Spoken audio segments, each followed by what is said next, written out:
이제 시작하도록 하겠습니다. 우선 줌 관련해서 혼란을 드려서 죄송합니다. 일단은 이번 시간에는 저번 시간에 다뤘던 시퀀스 투 시퀀스를 조금 더 확장시키는 내용을 다뤄볼 겁니다.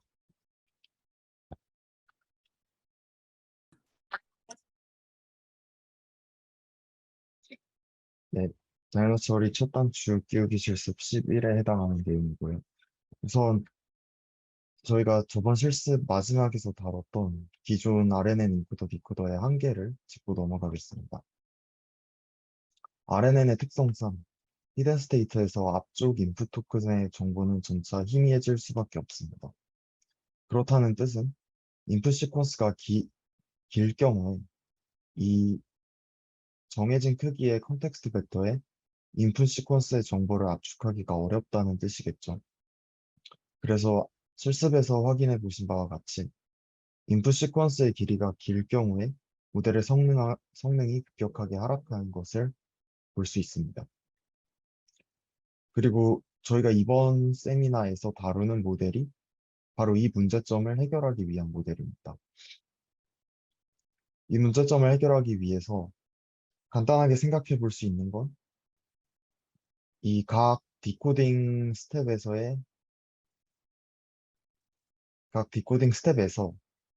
다 똑같은 컨텍스트 벡터를 쓰는 게 아니라 개별적인 컨텍스트 벡터를 쓰는 것이죠. 그러니까 첫 번째 스텝에서의 컨텍스트 벡터가 있고 두 번째 스텝에서의 컨텍스트 벡터가 있고 또 K번째 스텝에서의 컨텍스트 벡터가 있는 거죠. 그럼 여기서 당연히 궁금하실 만한 부분은 이 각 디코딩 스텝에서의 컨텍스트 벡터를 어떻게 구하냐죠.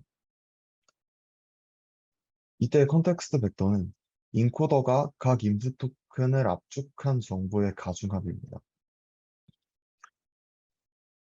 이것도 굉장히 추상적으로 설명을 한 건데 저희가 다루는 모델에서는 이 인코더가 인풋 토큰을 압축한 정보가 인코더의 히든 스테이트라고 보시면 됩니다.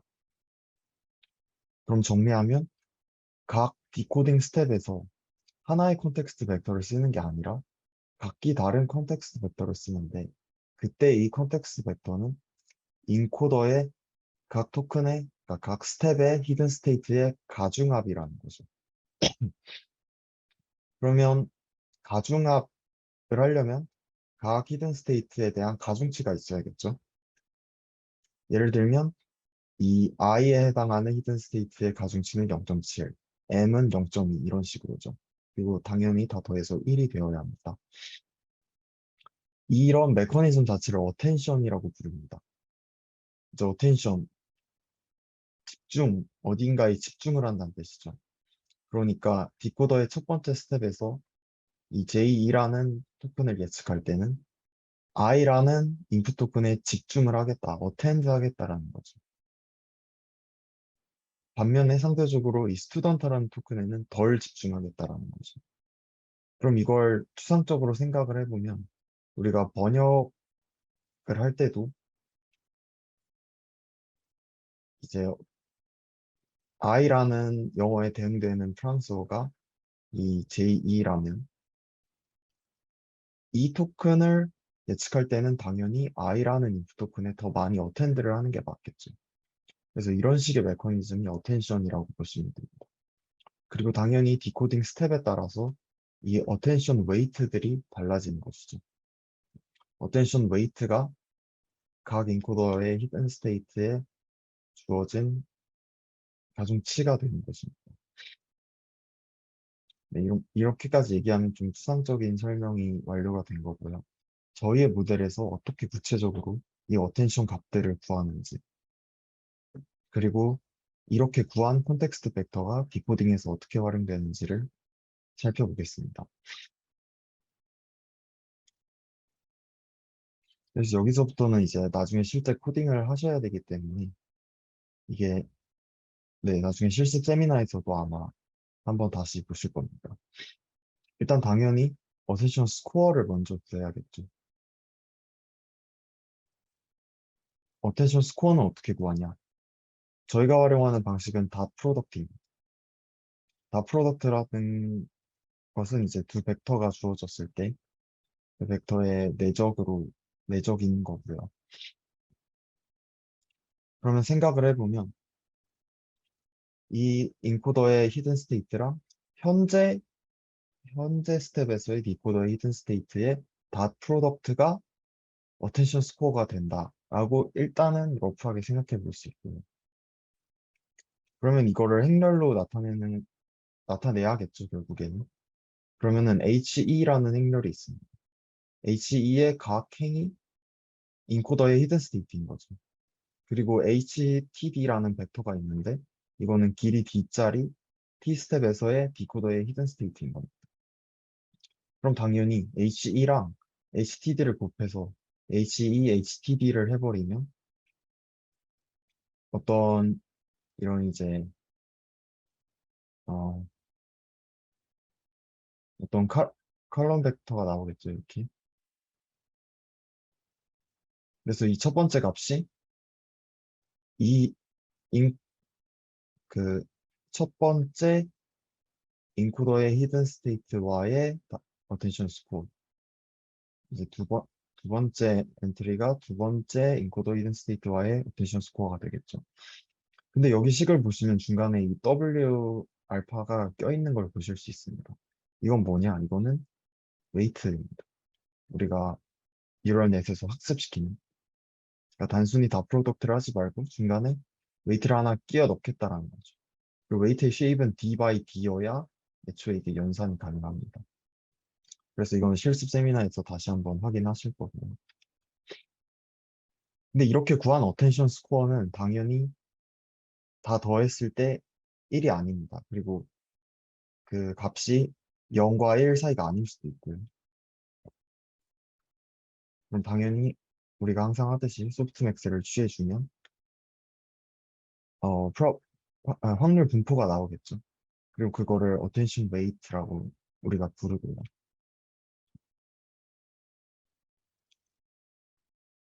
그럼 이렇게 가중치를 구했으면 그 가중치를 바탕으로 인코더의 히든 스테이트를 가중합해주면 되겠죠.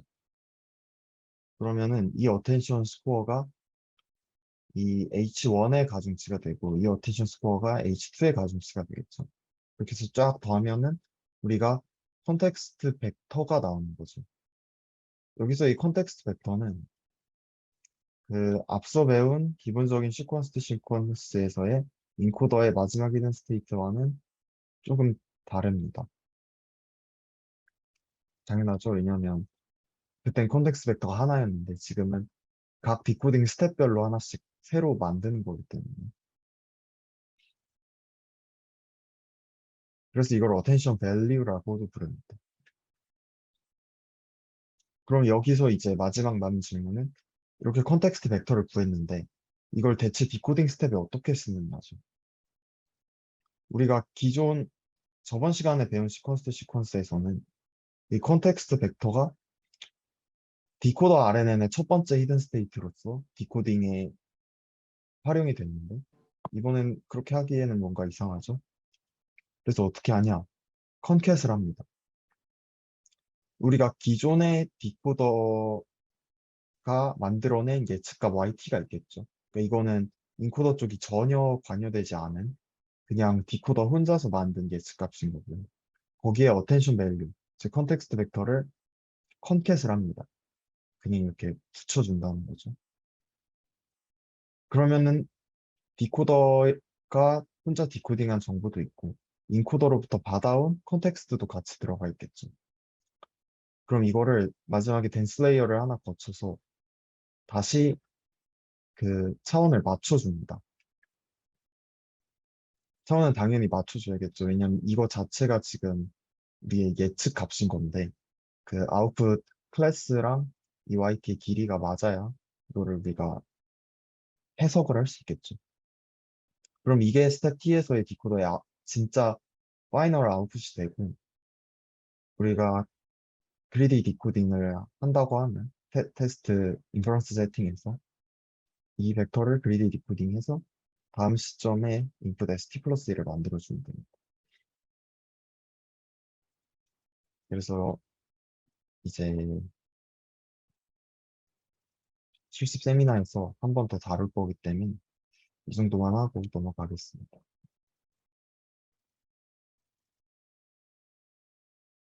네, 코드인데요. 일단은 홈워크가 같이 있습니다. 이번 실습 세미나에서는. 클래스, 어텐션, 시퀀스를 구현하는 게 홈워크이고요. 이것도 이제 실습 영상을 보시면 다 아시겠지만 실습 세미나에서는 위 클래스를 구현하기 위한 세부적인 코드들을 각각 다룹니다. 그러니까 이제 클래스 짜야 되는 게 이렇게 있으면 파트가 이렇게 1, 2, 3이 있다. 그러면은 실습 세미나에서는 1을 따로 다루고 그다음에 2 따로 다루고 3 따로 다루기 때문에 이걸 보신 다음에 이거를 이렇게 코드로 넣으시면 돼요. 근데 이것도 그냥 영상을 보시면 될 것 같습니다.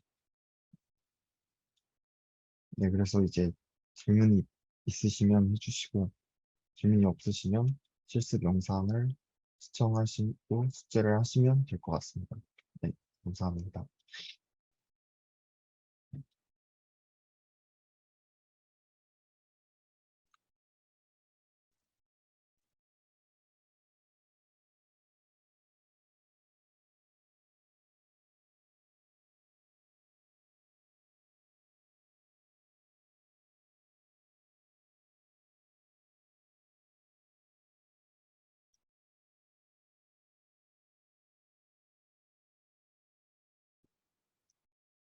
네, 잠시만요. 음,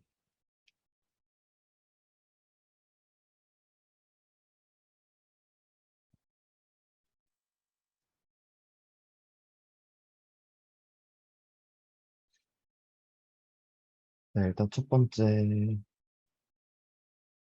어텐션이 왜 필요한지에 대해서 알려드리는 것 같습니다. 그래서 어텐션.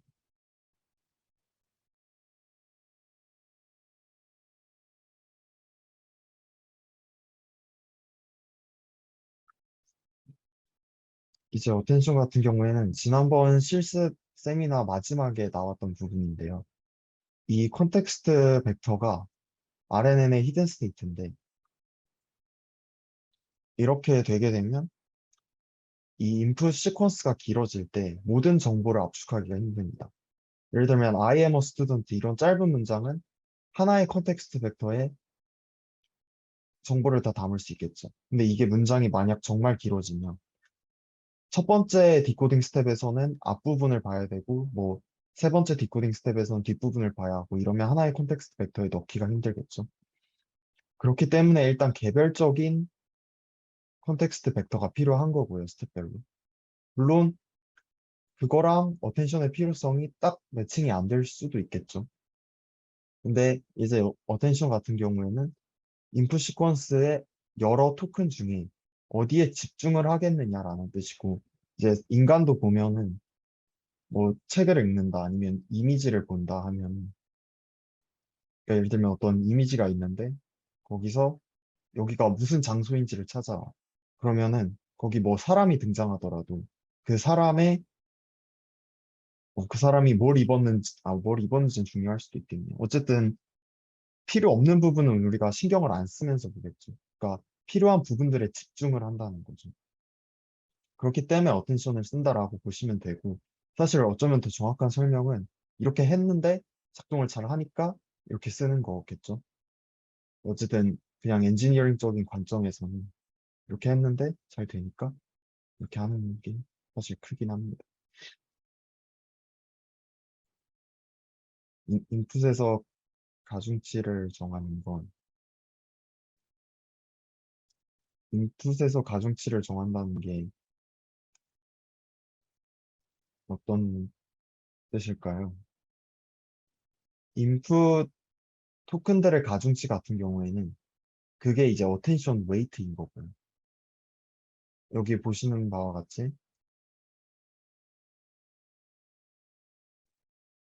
인코더 히든 스테이트와 디코더 히든 스테이트의 닷 프로덕트를 통해서 구한다고 보시면 됩니다.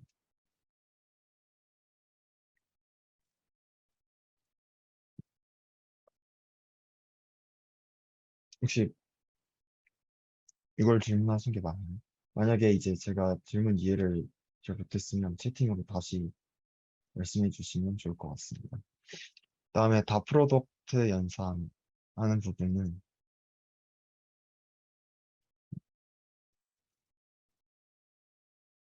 음,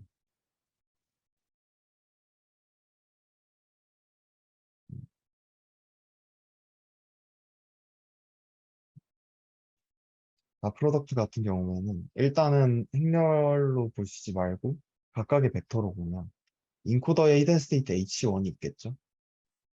디코더의 히든 스테이트 ST가 있습니다. 그럼 얘네 둘을 다 프로덕트를 해주면 어떤 하나의 값이 나오겠죠? 스칼라가 나오겠죠, 스칼라? 그럼 그게 일종의 어텐션 스코어가 되는 겁니다. 왜 다 프로덕트로 하느냐를 생각을 해보시면 이제 다 프로덕트의 연산식을 생각해 보시면 좋을 것 같고요.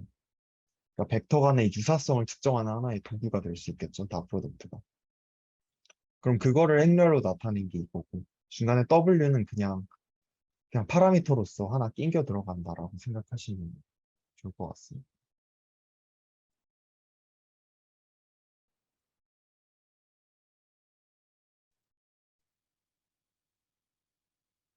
혹시 설명이 안 되셨으면 다시 말씀해 주시면 좋을 것 같습니다.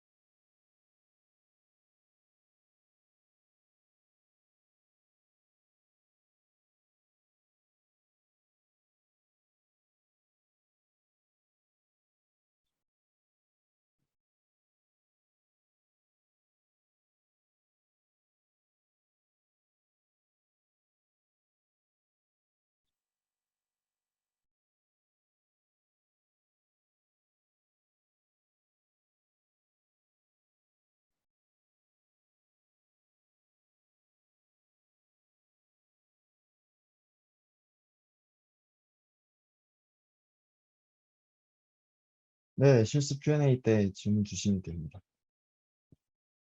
이게 어차피 실습에서 다 그대로 구현을 하시는 거라서 이론과 실습이 거의 비슷합니다.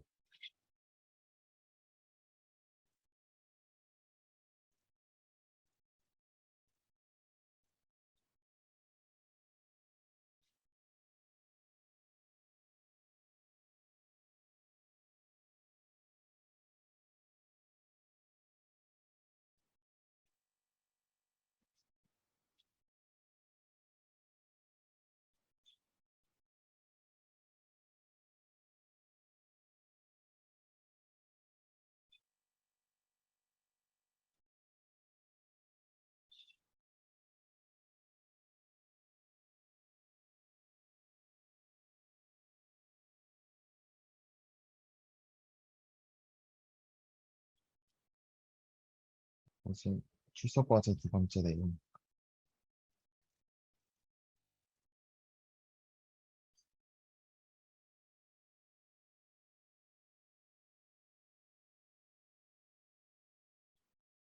그 출석 과제가 오늘 출석 과제 말씀하시는 거겠죠?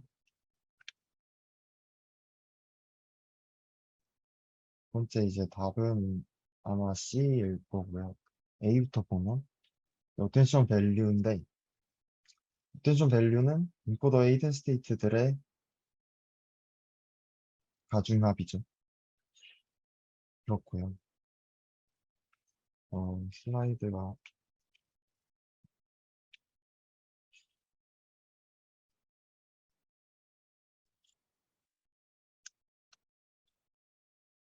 음, 네, 인코더의 히든 스테이트들의 가중합이고 이때의 가중치들을 우리가 어텐션 웨이트라고 부르고요. 그 다음에 어텐션 웨이트는 매 디코딩 스텝마다 동일하다. 이게 틀렸다는 건데 사실 어텐션 그러니까 두 가지를 볼 수 있을 것 같은데 첫 번째로 어텐션 웨이트가 매 디코딩 스텝마다 같다는 건 어텐션 밸류가 매 디코딩 스텝마다 같다는 겁니다. 컨텍스트 벡터가 매 디코딩 스텝마다 같다는 거죠. 근데 이 지금 모델의 모티베이션 자체가 매 디코딩 스텝마다 컨텍스트 벡터를 다르게 쓰겠다는 건데, 그럼 뭔가 이상하다는 걸 볼 수 있고요. 두 번째로 구하는 과정 자체에서 이 어텐션 웨이트라는 게 인코더 히든 스테이트와 디코더 히든 스테이트의 닷 프로덕트로서 구해지는데, 인코더 히든 스테이트는 일정하지만 디코더 히든 스테이트는 매 디코딩 스텝마다 달라지겠죠. 그렇기 때문에 어텐션 웨이트가 동일하지 않겠죠. 매 스텝마다. 그렇게 볼 수 있을 것 같습니다.